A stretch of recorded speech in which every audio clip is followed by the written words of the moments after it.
31 ડિસેમ્બરને લઈ police action મોડમાં છે। 31 ડિસેમ્બરને લઈને અરવલ્લી પોલીસનો એક્શન પ્લાન તૈયાર। ગુજરાત રાજસ્થાનને જોડતી 10 ચેકપોસ્ટ પર સઘન વાહન ચેકિંગ હાથ ધરાયું છે। શામળાજીની રતનપુર બોર્ડર પર કડક વાહન ચેકિંગ ચાલી રહ્યું છે। જિલ્લામાં 48 નાકા પોઈન્ટ ઉભા કરીને રાઉન્ડ ધ ક્લોક તપાસ થઈ રહી છે। 4 ડીવાયએસપી 19 પીએસઆઈ સહિત 761 પોલીસ તૈનાત। બ્રેથ એનાલાઇઝર વડે ડ્રિંક ડ્રાઈવ મામલે વાહન ચાલકોની તપાસ, સીસીટીવી અને ડ્રોનની મદદથી સર્વેલન્સની કડક કામગીરી હાથ ધરાઈ છે। યુવાધનને નશાના રવાડે ચડતા અટકાવવા પ્રયાસ હાથ ધરાયો છે। બુટલેગરોના મનસૂબાને તોડી પાડવા પોલીસ સક્રિય।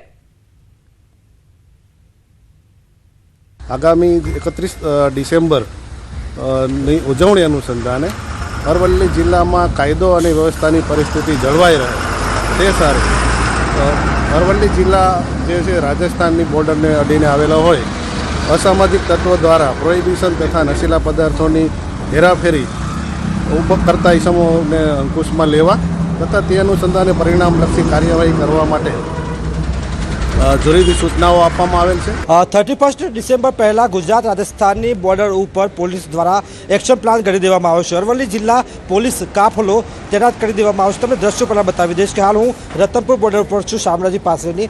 ત્યાં જોઈ શકો છો જે પ્રકાર કે અરવલ્લી જિલ્લા પોલીસ કાફલો, જિલ્લા એલસીબી પોલીસ, શામળાજી પોલીસ, તમામ જે પોલીસ કાફલો છે હથિયારધારી પોલીસ બંદોબસ્ત ગોઠવી દેવામાં આવ્યો છે। બ્રેથ એનાલાઇઝરની મદદથી અહીં તપાસ કરવામાં આવે છે, ગાડીઓ રોકવામાં આવે છે અને સાથે સાથે જે પ્રકારે અરવલ્લી જિલ્લાના કુલ 761 જેટલા પોલીસ કર્મીઓને તૈનાત કરવામાં આવે છે, જેમાં 4 ડીવાયએસપી 19 પીઆઈ સહિતનો પોલીસ કાફલો છે અને જે પ્રકારે હથિયારધારી બંદોબસ્ત સાથે બ્રેથ એનાલાઇઝરની મદદથી જે અહીં આવતા જે ડ્રાઈવરો છે તેમની તપાસ કરવામાં આવે છે। મહત્વની બાબત એ છે કે અરવલ્લી જિલ્લાની ગુજરાત રાજસ્થાનને જોડતી 10 ચેકપોસ્ટો છે, જેમાંથી 48 જેટલા નાકા પોઈન્ટ બનાવવામાં આવ્યા છે, જેમાં પોલીસ દ્વારા જે નશાખોરો છે તેનો ઝડપવા માટે કાર્યવાહી કરવામાં આવી રહી છે। મહત્વની બાબત એ છે કે જે સીસીટીવી તેમજ ડ્રોનની મદદથી સર્વેલન્સ કામગીરી કરવામાં આવી રહી છે અને જે પ્રકારની સ્થિતિ જે યુવાધન છે, યુવાધન નશાના રવાડે ન ચડે તેવા તમામ પ્રયાસ પોલીસ કરતી જોવા મળી રહી છે। અને અરવલ્લી જિલ્લા પોલીસ વડા મનોહરસિંહ જાડેજાની આગેવાનીમાં આ વખતે ડ્રિંક એન્ડ ડ્રાઈવના સૌથી વધુ કેસો નોંધાય તો નવાઈ નહીં। હાર્દિક પટેલ, ન્યૂઝ 18 ગુજરાતી, અરવલ્લી। આ તરફ અમરેલીમાં પણ જિલ્લા પોલીસ સતર્ક બની છે। 31ની ઉજવણી પહેલા પોલીસ એલર્ટ। જિલ્લામાં મહત્વના પોઈન્ટ્સ પર 31 જેટલી ચેકપોસ્ટ ઊભી કરાઈ। અમરેલી શહેરમાં મધરાત્રે પોલીસનું વાહન ચેકિંગ। ગીર જંગલ નજીક આવતા ફાર્મ હાઉસ સહિત વિસ્તારમાં ચેકિંગ કરાશે। અમરેલી એસપીએ કહ્યું, નશો કરશે કોઈ તો પોલીસ કડક કાર્યવાહી કરશે। 31માં નશા સહિત વિવિધ પદાર્થોની પાર્ટી કોઈ ન કરે તે માટે પોલીસ એલર્ટ પર છે। અમરેલીથી લઈ રાજુલા કોસ્ટલ સુધી પોલીસ એલર્ટ પર। સમગ્ર જિલ્લામાં 31 જેવી ચેકપોસ્ટ ચાલુ કરવામાં આવે છે, જેમાં round the clock police presence અને લોકોની ચકાસણી પણ કરવામાં આવેલ છે। સાથે સાથે જિલ્લા પોલીસ તરફથી જે વિસ્તારના ફાર્મ હાઉસ છે, હોટેલ્સ છે, એની પણ એસઓજી, એલસીબી અને લોકલ ડી સ્ટાફ તરફથી ચકાસણી કરવામાં આવે છે। કોઈ પણ પ્રકારનું કેફી પીવાનું અથવા ડ્રગ્સ લેવાનું એનાથી દૂર રહેવું જોઈએ અને તે બાબતે જિલ્લા પોલીસ સતત અલર્ટ ઉપર છે અને તે બાબતે જિલ્લા પોલીસ તરફથી બહુ જ કડકસર કાર્યવાહી પણ હાથ ધરવામાં આવશે। 31 ડિસેમ્બર પહેલા ગુજરાતમાં દારૂ ઘુસાડવા બુટલેગરો સક્રિય છે। પોલીસ પણ સામે સજ્જ થઈ છે। દારૂ ઘુસાડવા બુટલેગરોના નવા કિમિયા સામે આવતા હોય છે, જેમને પોલીસે નિષ્ફળ બનાવ્યા છે। સરહદી જિલ્લાની પોલીસ ખાસ કરીને એલર્ટ પર છે। સાબરકાંઠામાંથી 1 કરોડથી વધુનો વિદેશી દારૂનો જથ્થો અત્યાર સુધી જપ્ત। એલસીબી 81 લાખના વિદેશી દારૂ સહિત 1 કરોડથી વધુનો મુદ્દામાલ જપ્ત કર્યો। બટાકાના કોથળાની યાર્ડમાં 503 પેટી, જેની કિંમત 81 લાખ 6 હજાર સહિત 1 કરોડ 1 લાખ 76,750નો મુદ્દામાલ સાથે એક વ્યક્તિને ઝડપી પાડ્યો। અમદાવાદ શામળાજી હાઈવે પર આગિયોલ પાસે બાતમીના આધારે ટ્રક ઝડપાયો। દારૂની હેરાફેરી અટકાવવા પોલીસ વોચમાં હતી તે દરમિયાન જ ટ્રક ઝડપાયો। ગામભોઈ પોલીસે 2 વિરુદ્ધ ગુનો નોંધી વધુ તપાસ હાથ ધરી છે।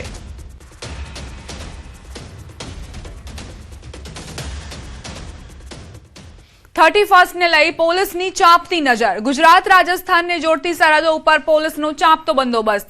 બોર્ડર પર પોલીસનું કડક ચેકિંગ। ગુજરાત રાજસ્થાનને જોડતી રાણી બોર્ડર પર સઘન ચેકિંગ થઈ રહ્યું છે।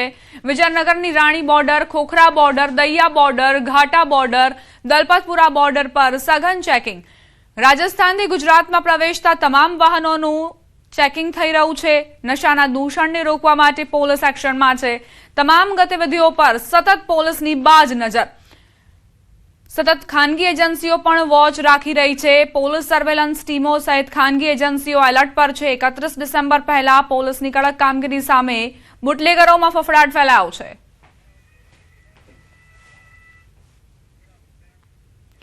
એકત્રીસ ડિસેમ્બરની ઉજવણીમાં સંયમ રાખજો. નશામાં છાકટા કે સ્ટન્ટ કર્યા તો ગયા સમજો. વડોદરામાં 2000 પોલીસ જવાનો તૈનાત રહેશે. 11 એન્ટ્રી પોઈન્ટ તૈયાર કરાયા છે. શહેરના 55 પોઈન્ટ પર તૈનાત રહેશે પોલીસ જવાનો. ઉજવણીમાં ભાન ભૂલતા નબીરાઓ પર નજર રહેશે. સીસીટીવી ફૂટેજ, ડ્રોન કેમેરાનો પણ ઉપયોગ થશે. લોકો ભેગા થતા હોય તેવા 21 સ્થળો પર બાજ નજર રખાશે.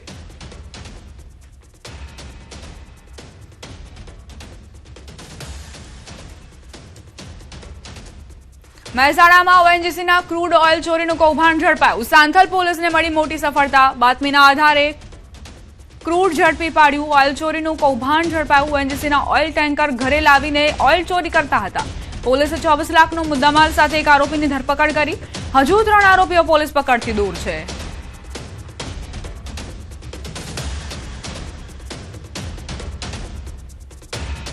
સુરતથી સમાચાર. લાલગેટ વિસ્તારમાં યુવકે બિલ્ડિંગ પરથી પડતું મૂક્યું. આપઘાતના હચમચાવતા સીસીટીવી સામે આવ્યા. પિતાએ ઠપકો આપતા માઠું લાગ્યું. રત્ન કલાકારે ચોથા માળેથી મોતની છલાંગ લગાવી. ગંભીર હાલતમાં હોસ્પિટલ ખસેડાયો. ડોક્ટરે મૃત જાહેર કર્યો. રાત્રિના સમયે યુવકના આપઘાતથી ચકચાર. લાલગેટ પોલીસે ગુનો નોંધી તપાસ શરૂ કરી છે. આજકાલના સગીરોમાં બાળકોમાં બિલકુલ સહનશીલતા નથી રહી. વધુ તેનો એક પુરાવો સુરતની આ ઘટના પરથી મળ્યો છે.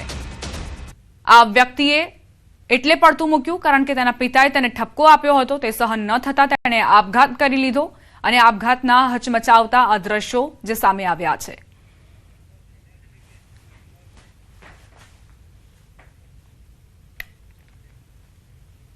મોરબીથી સમાચાર. ધમકીથી કંટાળી વેપારીનો આપઘાત.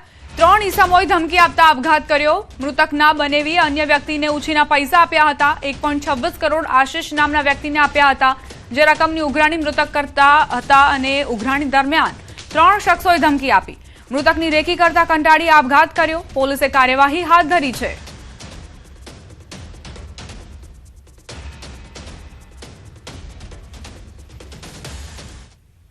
સમાચાર જૂનાગઢથી. કેશોદમાં યુવકે આપઘાત કર્યો. કાલવાણી ગામે પૂર્વ સરપંચના પુત્રએ આપઘાત કરીને જીવન ટૂંકાવી લીધું છે. મૃતકના પિતાનો આક્ષેપ. અનિરુદ્ધસિંહ જખિયા નામના શખ્સના ત્રાસથી આપઘાત કર્યો. અગાઉ આ શખ્સ સામે ફરિયાદ નોંધાવી હતી. ધાકધમકીને લઈ પોલીસ ફરિયાદ કરી હતી. પોલીસે ધ્યાન ન આપતા પુત્રએ આપઘાત કરી લીધાનો આક્ષેપ છે. પોલીસ દ્વારા યોગ્ય કાર્યવાહી નહીં કરાય ત્યાં સુધી મૃતદેહ સ્વીકારવાનો ઇનકાર. સમગ્ર ઘટનાને લઈ પોલીસે તપાસ હાથ ધરી.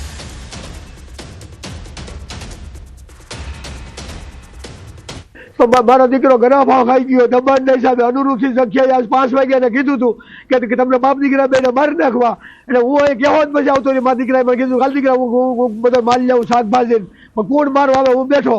હું ગયો 8:30 9 મારો દીકરો ગરમ ભાવ ખાઈ ગયો. આજથી 3 મહિના પહેલા મેં દવા પીધી હતી. એના વિરોધમાં દવા મેં પીધી હતી. મેં પોલીસ ફરિયાદ પણ કરેલી છે પોલીસ સ્ટેશનમાં. જુનાગઢ ને અહીંયા 2 ઠેકાણે.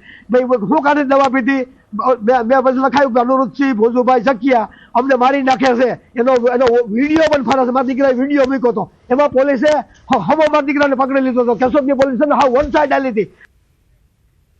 બનાસકાંઠાના કાંકરેજમાં રોડની બિસ્માર હાલતને લઈને વિરોધ પ્રદર્શન. થરા સર્વિસ રોડ ઉપર ખાડાઓનું સામ્રાજ્ય. તંત્રને અનેક રજૂઆત છતાં નિરાકરણ ન આવતા કાંકરેજના કોંગ્રેસ ધારાસભ્ય ધરણા પર ઉતર્યા છે. ધારાસભ્ય અને તેના સમર્થકો દ્વારા ઓગળ તાલુકાના ભલગામ નેશનલ ટોલ નાકા પર ધરણા કરાયા.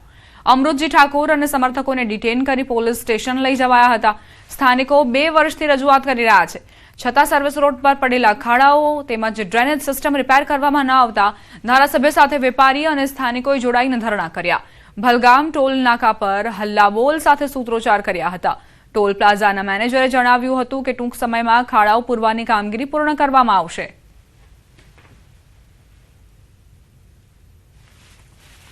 પણ અહીંથી તમે રાણકપુરથી અહીં આગળ જુઓ મોટા મોટા ખાડા છે અને ટોલ નાકા વાળા માત્ર ને માત્ર ખાલી હમણો ટેક્સ ઉઘરાવવા જ પડ્યા છે. આખો રોડ ભંગાર છે. અમે છેલ્લા 2 વર્ષથી એવા ખાડા રાજમાં ફસાયા છીએ કે આખું ગામ અમારે એવું હેરાન છે, હેરાન પરેશાન. તમે હમણાં સ્કૂલ છૂટે ત્યારે તમે આવો તો અમારે કલાકનું ટ્રાફિક થઈ જાય છે. એક બાજુ ખાડા ને એક બાજુ ટ્રાફિક. આ પ્રજાને છેલ્લા 2-2.5-3 વર્ષથી હેરાન છે. કારણ એટલા ખાડા છે, તમે જોઈ શકો છો. રિક્ષા પલટી ખાય, બાઇકો, કોઈ બેનની ડિલિવરી હોય તો કદાચ પણ પ્રોબ્લેમ થઈ જાય એવું જોઈ શકીએ છીએ. તો આ રોડ નહીં બનાવવામાં આવે, સર્વિસ રોડ હાઈવેના ખાડા પૂરવામાં નહીં આવે તો આગળના સમયમાં ધારાસભ્ય સાથે આખી તાલુકાની પ્રજા જોડાશે અને ટોલ ટેક્સ પર ધરણા ધરશે, ટિફિન સાથે બેસશે.